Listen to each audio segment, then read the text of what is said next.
देखो आपका जो जुलाई का मंथ स्टार्ट हो गया है, अब आपको केमिस्ट्री में अगर अच्छे से 160 प्लस आपको स्कोर करना है तो मैं आपके लिए प्यारा सा रोड मैप लेके आई हूँ कि कैसे आप ये 10 महीने में अपना पूरा अच्छे से सिलेबस कवर कर पाओगे। तो लेट्स स्टार्ट करते हैं। देखो जुलाई में आपके अब 10 मंथ बचते हैं आपके एग्जाम को लेकर, तो आपका रोड मैप रहेगा कंप्लीटली कि आपको एनसीईआरटी बेस्ड थ्योरी पे ध्यान देना होगा, पीवाईक्यू की प्रैक्टिस करनी है बहुत ही अच्छे तरह से जम के, चैप्टर वाइज आपको स्मार्ट डिवाइड कर करके अच्छे से करना होगा। ऑर्गेनिक है, इनऑर्गेनिक है, फिजिकल केमिस्ट्री में आपकी बढ़िया ही अप्रोच रहनी चाहिए। एक अप्रोच लेके एक अच्छे से प्लानर लगा करके आपको इसको कंप्लीट करना होगा। ठीक है, आप कहीं कोचिंग से कर रहे हो, सेल्फ स्टडी स्टूडेंट हो, ड्रॉपर स्टूडेंट हो, आपको अपना अच्छे से बैलेंस करके चलना होगा, तभी आप इतना मार्क्स से स्कोर कर पाओगे। तो देखो कुछ डिलीटेड चैप्टर की बात करते हैं कि डिलीटेड कौन कौन से चैप्टर आपके हो चुके हैं। तो डिलीटेड में बात करूं, स्टेट्स ऑफ मैटर है, हाइड्रोजन है, एस ब्लॉक एलिमेंट है, एनवायरमेंटल केमिस्ट्री है, ये 11th में से डिलीट हो चुका है। क्लास 12th में डिलीटेड चैप्टर्स है solid state, surface chemistry, metallurgy, polymers, chemistry everyday in life. ठीक है, लेकिन एक बात याद रखना कि जो इनके सब टॉपिक्स है जैसे थर्मोडायनेमिक्स है, साइनाइड्स, आइसोसाइनाइड्स है, थर्ड लॉ है, शेल्स एंड सब शेल्स है, ये डिलीट नहीं हुए हैं। तो आपको इसमें मेनली फोकस करना होगा जो एनसीईआरटी है, जेईई एग्जाम लेवल क्वेश्चंस हैं उन पे आप ध्यान देना। तो हमारा गोल रहेगा कि हमें 160 प्लस केमिस्ट्री में स्कोर करना है। तो देखो आपका जो जुलाई से अक्टूबर तक का जो प्लान रहना चाहिए उसमें आपको ध्यान देना होगा, कंप्लीट कर लो आप केमिस्ट्री के 11th के पोर्शन को, जिसमें आपका फोकस रहेगा कि आपको अपने कंसेप्ट है उनको स्ट्रॉन्ग करना है, एनसीईआरटी की रीडिंग करनी है और साथ के साथ पीवाईक्यूज की प्रैक्टिस करते हुए चलना है। तो यहाँ पे आप चैप्टर्स को कवर करने की कोशिश करें। Some basic concept of chemistry, structures of atom, classification of element, chemical bonding, thermodynamics, equilibrium, redox reaction, some P block elements हो गए, एंड ऑर्गेनिक केमिस्ट्री जैसे बेसिक प्रिंसिपल है, टेक्निक्स है, एंड हाइड्रोकार्बन्स। तो ये आपको कंप्लीट कर लेना है 11th का पोर्शन। आपकी जो ओवरऑल स्ट्रेटेजी रहेगी कि आपको एनसीईआरटी को लाइन टू लाइन करना है। ऑर्गेनिक में आपको मैकेनिज्म को अच्छे से समझना होगा कि रिएक्शन है उससे रिएजेंट कैसे बना, फिर उससे प्रोडक्ट कैसे बना। फिजिकल की बात करूँ तो आपको न्यूमेरिकल्स हैं एंड साथ के साथ फॉर्मूला को रिवाइज करते हुए चलना होगा। अपना एक छोटा सा शॉर्ट नोट से है या आप फॉर्मूला शीट बना सकते हो जहाँ से आप डेली बेसिस पे 15 मिनट निकाल के इनको रिवाइज कर सको। इनऑर्गेनिक में आपको एनसीईआरटी की डायरेक्ट मेमोरी बेस्ड रिवीजन करनी होगी। वीकली आपको 1 टेस्ट ज़रूर देना है और साथ के साथ पीवाईक्यूज की प्रैक्टिस आपको करनी है। अब मैं बात करूं कि आपका वीकली टाइम टेबल क्या रहेगा, तो वीकली आपको देखो टाइम टेबल क्या रहेगा, आपको कैसे डिवाइड करते हुए चलना है कि 2 दिन आप थ्योरी करो, 2 दिन आप प्रैक्टिस करो एंड 1 दिन आप पीवाईक्यू लगाओ और 1 दिन आप रिवीजन करो।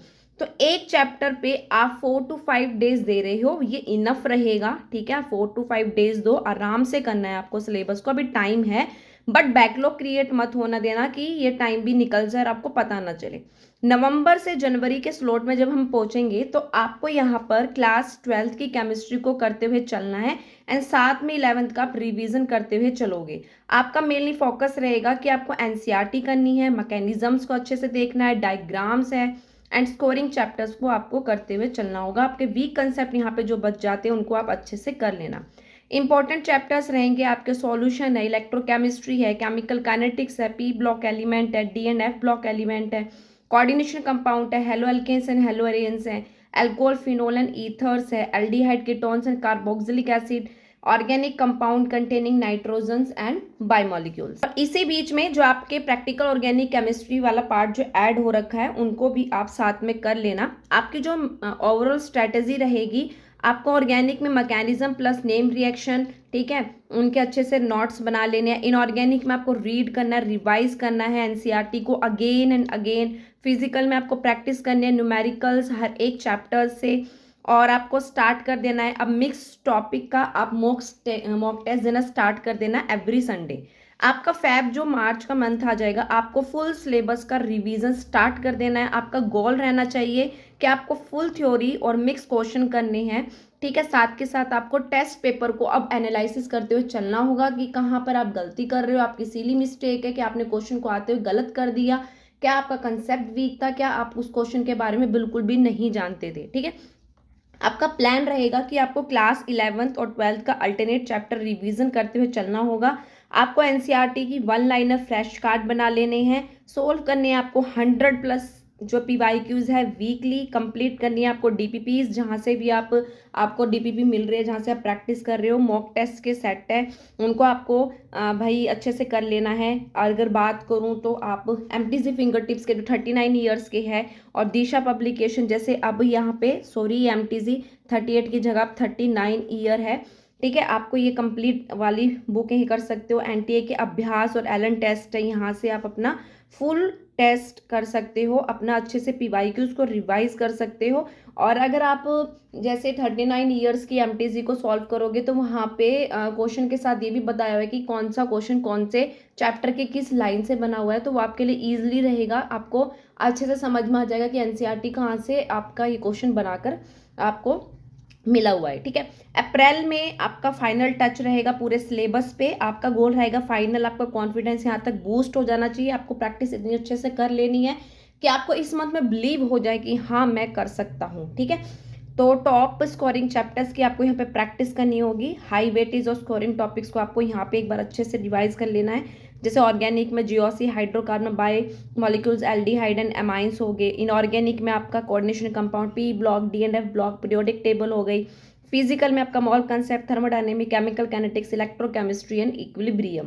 बात करूँ बेस्ट रिसोर्सेज की, अब आप ये पूछोगे कि यार आपने पूरा प्लान बता दिया, अब ये बता दो कि हम कहाँ से कौन से सोर्सेज से अच्छे से कर सकते हैं। एनसीईआरटी की क्लास 11-12 आपको मस्ट डू है, वो आपके लिए बाइबल, आपको नहीं छोड़ना है। दिशा है, एमटीजी, एनसीईआरटी फिंगर टिप्स कर सकते हो। पीवाईक्यूज यहाँ से अरिहंत की 39 ईयर्स की, दिशा की, ये सब यहाँ से कर सकते हो। प्रैक्टिस शीट्स है, मॉड्यूल्स है पीडब्ल्यू के, एलन के, अगर आपने किसी भी बैचेज में एनरोल किया हुआ है वहाँ से आप कर लेना। 10 बुकों में भटकने से अच्छा है कि आप कहीं से कोचिंग ले रहे हो तो उन्हीं के मॉड्यूल की 10 बार आप प्रैक्टिस कर लो। सेल्फ स्टडी है, कोई भी बुक ले रखी है ना आपने, उसकी 10 बार प्रैक्टिस कर लो। 10 सोर्सेज को पढ़ने से मच बेटर रहेगा, उससे आपको बार बार रिवीजन होएगी।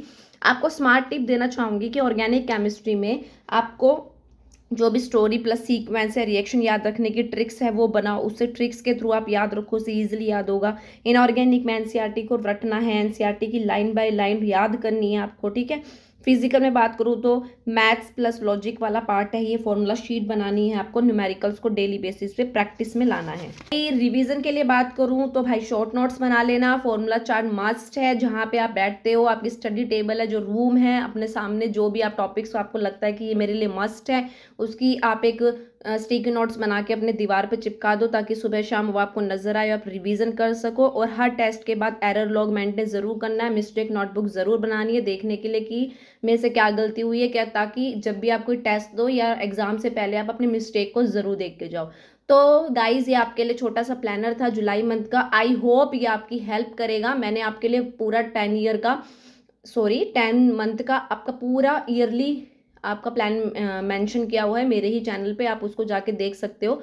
तो गाइज अगर वीडियो अच्छा लगा हो तो प्लीज़ चैनल को सब्सक्राइब, वीडियो को लाइक और जितना हो सके शेयर ज़रूर करना। तो मिलेंगे नेक्स्ट वीडियो में, तब तक take care and bye bye.